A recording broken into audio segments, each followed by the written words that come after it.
కూడిక.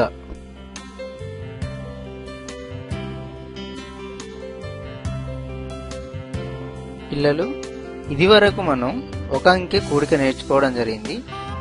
ఈరోజు మనం రెండు అంకెల కూడిక నేర్చుకున్నాం. ఇక్కడ 25 ప్లస్ 33.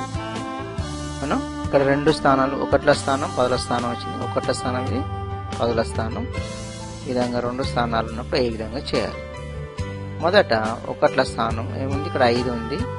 ఈ వరుస కూడాలి. ఫస్ట్ కూడిక చేయాలి. 5 ఉంది కదా, మనం ఇదివరకటి లాగానే గీతలు గీసుకుందాం. ఇది 5 కదా, 5 కాబట్టి 5 గీతలు గీద్దాం. 1 2 3 4 5. ఇది 3 కదా, 3 గీతలు గీద్దాం.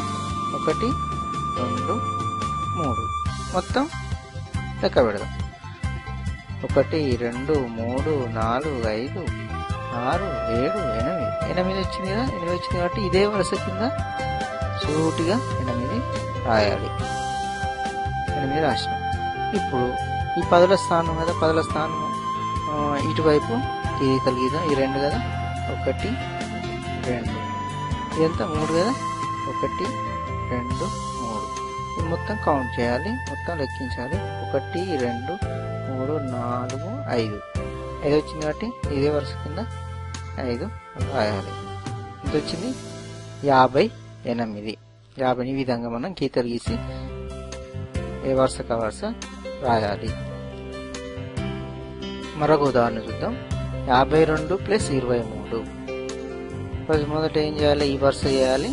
2 కదా, ఇక్కడ 2 ఉంది కాబట్టి 2 గీతలు గీయాలి. ఎన్ని గీతలు గీయాలి? 2.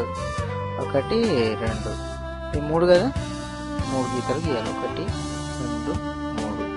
మొత్తం లెక్కించాలి. మొత్తం లెక్కిస్తే 1 2 3 4 5. 5 కాబట్టి 5 రాసుకోవాలి. అదే వరుస కింద రాయాలి. ఇప్పుడు ఈ వరుస లెక్కిందాం. ఈ వరుస గీతలు గీద్దాం. ఇది 5 కదా, 1 2 3 4 5.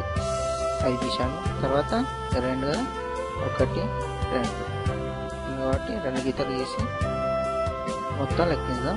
1 2 3 4 5 6 7. 7 వచ్చింది కాబట్టి 7 రాయాలి. ఇదే వరుస కింద 7 రాయాలి. ఎంత వచ్చింది? 75. నాకు కావాల్సిన జవాబు 75. మరో ఉదాహరణ 74 ప్లస్ 12. ఇది 4 కదా, 4 గీతలు గీద్దాం. 1 2 3 4. ఇది 2 కదా, 1 2. మొత్తం లెక్క పెడితే ఏమవుతుంది? 1 2 3 4 5 6. 6 వచ్చింది కాబట్టి ఇక్కడ 6 రాసుకోవాలి. 7 గీతలు కదా, 1 2 3 4 5 6 7. ఇది 1 కదా, 1. మొత్తం లెక్కించినట్లయితే 1 2 3 4 5 6 7 8 వచ్చింది. ఈ విధంగా మనకు కావాల్సిన ఆన్సర్ ఎంత? 8. మీకు ఈ వీడియో నచ్చినట్లయితే తప్పక మా ఛానల్కి సబ్స్క్రైబ్ అవ్వండి.